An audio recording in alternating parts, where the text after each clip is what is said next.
এরা বলছে 3 উপদেষ্টাকে পদত্যাগ করতে, ওরা বলছে অন্য 3 উপদেষ্টাকে পদত্যাগ করতে। এই যে এরা আর ওরা, বিএনপি ও এনসিপি দুই দলের কথা শুনতে হলে তো সরকারের 6 জন উপদেষ্টাকে বাদ দিতে হয়। এরা আর ওরা, এই দুইয়ের মধ্যে সরকার আসলে এখন কোন দিকে যাবে? ধন্যবাদ। সরকারের দরকার ছিল নিরপেক্ষ থাকা, কিন্তু সরকার নিরপেক্ষ থাকতে পারেনি, এবং নিরপেক্ষ থাকতে না পারার সবচেয়ে দুঃখজনক এবং বেদনাময় অভিজ্ঞতা হচ্ছে এই যে যার দিকেই পক্ষপাত করুক না কেন তার দ্বারাও কখনো কখনো সে বিশ্বাসভঙ্গের অভিযোগে অভিযুক্ত হয়। যে কারণে সবাই মনে করতেন যে স্নেহটা একটু এনসিপির দিকে আর ভরসাটা একটু বিএনপির দিকে, এবং দুই পক্ষের কাছ থেকে কিন্তু তিনি সমালোচনার মুখে পড়েছেন।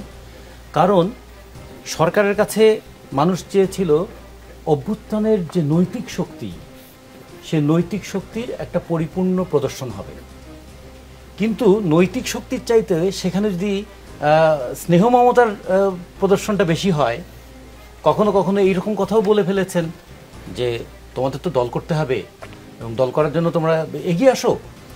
এটার মধ্য দিয়ে মানুষের কাছে কি মেসেজ চলে গেল যে ক্ষমতা থেকে কাউকে দল করার পরামর্শ দিচ্ছেন, প্রয়োজনে সহযোগিতা করবেন এটা বলছেন। আবার কখনো কখনো অভ্যুত্থানের আগে সবচেয়ে নিপীড়িত বলে যারা নিজেদেরকে দাবি করে এবং বাস্তবে সেটা প্রমাণও তারা দিয়েছে, তারাও চেয়েছে যে অভ্যুত্থানের পরে তাদের কথাটাই একটু বেশি শোনা হবে। সেক্ষেত্রেও কিছু বিষয় যেমন ছিল।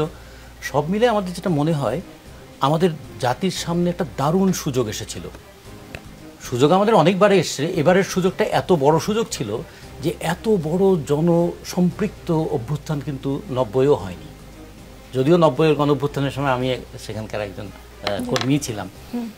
এই যে এত জনসম্পৃক্ত অভ্যুত্থান, জনগণ কি বিপুল প্রত্যাশা নিয়ে, এখন কি তারা বলবে আমরা ভুল জায়গায় আমাদের বিশ্বাস স্থাপন করেছিলাম?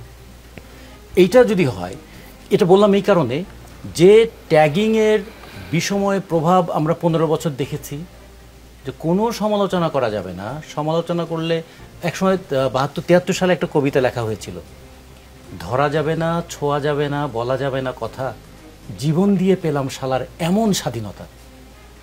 তো আমাদের কিন্তু অভ্যুত্থানের পরে অনেকটা এইরকম হয়ে গেল। অভ্যুত্থানের আগে ছিল যে সরকারের সমালোচনা করলে স্বাধীনতা বিরোধী ট্যাগ, আর অভ্যুত্থানের পর যে সরকার আছে সে সরকারের তো বিভিন্ন কর্মকাণ্ডের একটা সমালোচনা হবেই।